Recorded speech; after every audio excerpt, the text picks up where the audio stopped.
All right, so I'm gonna explain to you how ads work in a nutshell, okay? So we're first gonna start with our objective. Your objective can be one of a few things. Maybe it's reach and impressions, very top of funnel. The next could be traffic. You could also have leads, store visits, phone calls, form submissions. If you have any e-commerce websites, and of course it could be add to carts. Add to carts could be an important one. If you've got a client to where our metric for whether or not the ads are working is if people are adding them to cart, not necessarily checking out, because the way that their customers work, they will screenshot their cart, send it to someone and say, hey, go to the store and buy this. Or say, hey, here's what I'm looking to buy. I looked on your website, blah, blah, blah. First, start with your objective. Next thing you're gonna do is you're gonna figure out what your audience is. Who are they? Where are they located, geography, and then what are they interested in? So as another example, I was working with a client and it was like, what are they doing when they're out by the lake? Well, they're maybe chilling, hanging out on their phone if they're out there for the weekend. Maybe they'll do some fishing, but they're probably gonna come back to the campsite, hang out for a little bit. Or maybe there's something else going on. Like, are they on their phones or are they, reading a newspaper? Or like what is it, right? So try to figure out who they are, where they are, what are they interested in? What is their average age ranges? Sometimes if you're not sure, you can look at your Facebook, Instagram, TikTok, YouTube, LinkedIn. Some of these platforms will give you titles. They'll give you age ranges, interest, geographic location, a lot of really crucial information that'll tell you about your followers and the people who are engaging with your stuff, which can help you build out your audience for your advertising. So before you start advertising, or before you have anyone else start advertising for you, make sure you take a look at those. That can really help get you a head start on figuring out who your audience is. Next thing is budget. Your budget is going to be determined on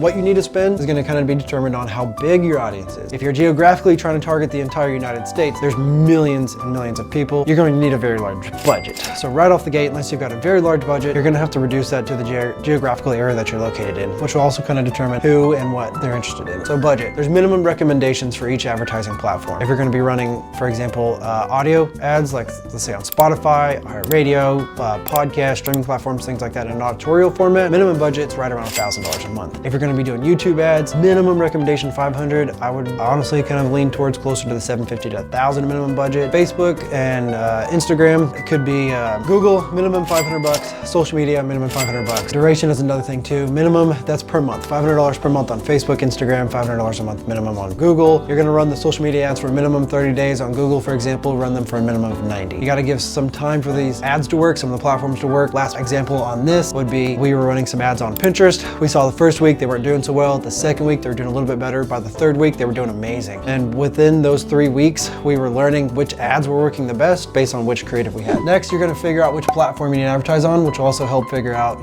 once you figured out your interest, you're gonna figure out your platform, which again kind of aligns with the budget. These are all kind of things that intertwine. You gotta tweak them and figure out what works best for you. You could do Google, social, YouTube. You could have display ads displayed on up to 300 million websites across the web, and those are only targeted to the people that you want those ads to be seen by. Last but not least is creative. Photo, video, graphic, audio, things like that. Creative is an important element you're gonna help create. So once you kind of work through these details, you're gonna figure out that campaign. You're gonna build that campaign, and you could have different ads, different creatives, different ad sets that promote different services. So for example, you could have a campaign that says, hey, we're gonna help, our objective is to increase more business, more leads, whatever it is over the next 6 months. Like, okay, so let's have this campaign be about, you're gonna have one ad underneath that one set of ads. Maybe you're gonna have drainage on one, and the next one you're gonna have outdoor lighting. Underneath each one of these, you could have different, so that can kind of vary. You can build this out in hierarchy however you'd like, but typically you're gonna have a campaign, have the budget set, usually the campaign level. You could also have it set at the ad level, ad set level. So let's say on service 1, you want to budget $500, but on service 2, on these ads, you want to budget $1,000. So there's some creative ways to work through those. We can help you figure that out. Last but not least, brand recall. So a lot of people don't realize how that works or what that means. This is Susan here. Hi, Susan. How are you? Oh, I'm doing good. Good. Oh, you're doing good. Great.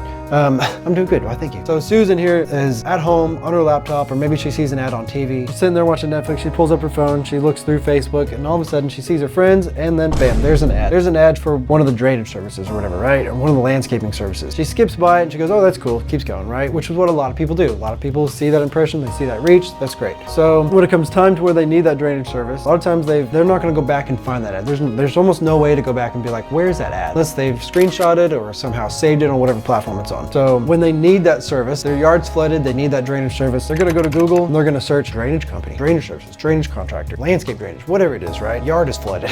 So now they're on Google, they go to Google search, drainage, whatever. They see your ad there on Google, they recognize yours over competitors because there's 2 other ads there listed. Yours is there at the top. They recognize yours over the others because they've seen your ad here. They've seen it over here on Facebook. Maybe they saw it on YouTube over here, right? So this is what we call brand recall. Like, oh, I recognize that brand. There's a whole thing that's called frequency. So how often you've seen an ad or how many times you've seen that ad. So there's a rule of sevens. Takes 7 times on average for someone to be able to click, engage, interact, and convert. So an example I do is like you drive by Chick-fil-A, you see a billboard on Chick-fil-A, your friend talks about Chick-fil-A, you see something on Facebook about Chick-fil-A, you smell Chick-fil-A. By this point, by 5, definitely by 7, but probably by 5, you're like, all right, I need Chick-fil-A. Or when you're hungry, you're like, what sounds good? Ah, Chick-fil-A, you know? You have that remembrance, you have that recall of that brand. So billboards, and for instance, like I use that example, that's where brand recall definitely really helps. So long story short, advertising 101, let me know what else you'd like to see.